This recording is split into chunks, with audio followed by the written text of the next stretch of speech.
Здравствуйте. В студии Вестника Кавказа Гия Саралидзе. Как всегда, мы говорим о самом главном, что происходит в футболе, не только в отечественном, но и в европейском, ну, иногда даже и в мировом. Но, к сожалению, сейчас нужно сосредоточиться на тех вещах, которые происходят у нас в футболе. Я даже не могу назвать это околофутбольными какими-то делами. На самом деле это что ни на есть футбольные дела. Касаются они, правда, в основном борьбе с правонарушениями на стадионах, на поведении болельщиков, в основном фанатской части болельщиков. Мы уже говорили с вами об инциденте на Петровском, после чего должны быть приняты какие-то радикальные уже меры против нарушений на стадионах, против вот такого поведения и так далее.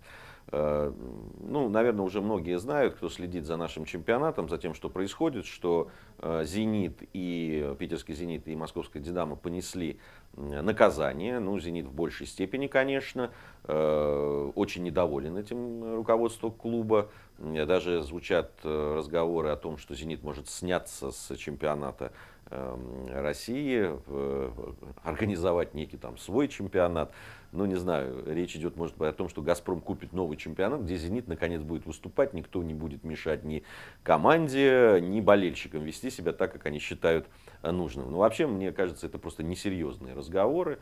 Надо решать ту проблему, которая возникла и уже не вчера даже, и не сегодня, проблема с радикальной частью болельщиков питерских. На их счету уже очень много подвигов, в том числе и в матчах Лиги Чемпионов. Напомню, инцидент с АПЛем Кипрским, когда дважды останавливал судья встречи матч. И ну, только чудо уберегло тогда питерский «Зенит» от международных санкций уже, а не от санкций внутри чемпионата. Я напомню, питерский «Зенит» лишился 3 очков в матче с ЦСКА, ему засчитано техническое поражение. Также клуб там заплатил более миллиона рублей, должен заплатить более миллиона рублей за поведение своих болельщиков.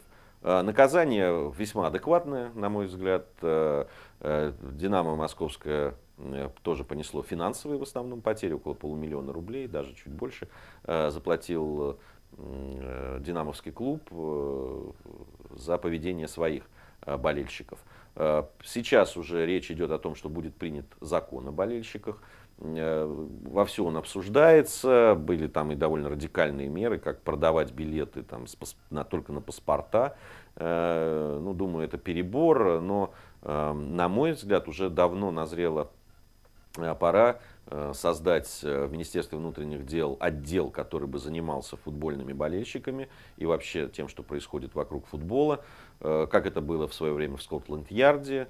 Ну, утверждается, что этот вот закон о болельщиках должен опыт борьбы с фанатами, с фанатскими вот этими нарушениями, проявлениями и так далее, будет использоваться опыт западных стран. В основном, мне кажется, это, конечно, касается английского чемпионата. И вот там, конечно, все произошло весьма радикально. И сейчас стадионы место безопасное.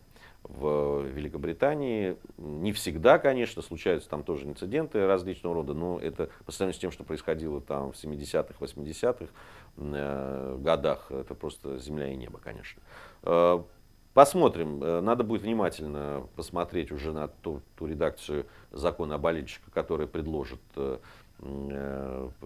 принять депутатам в Государственной Думе, а самое главное, как он будет реализовываться. Пока, я не раз об этом говорил, полноправные хозяева на стадионах российских, особенно что касается московских, питерских стадионов, это фанатские ультрас, и простым гражданам туда ходить просто незачем. Если вы не хотите в течение всего матча слушать мат, оскорбления болельщиков, и игроков, тренеров и так далее. Да и просто это оскорбительное поведение этих людей, да еще и подвергаться различным рискам свою жизнь, безопасность, здоровье и так далее. В общем, наш футбол пока не стоит такого риска, на мой взгляд. Вот, поэтому будем Будем ждать этого закона и будем ждать того, как он будет притворяться в жизнь. Ну, вроде бы настроены все весьма решительно. Ну, посмотрим, насколько этой решимости хватит. В следующей части нашей программы мы поговорим о центральном матче 17-го тура, очень любопытном.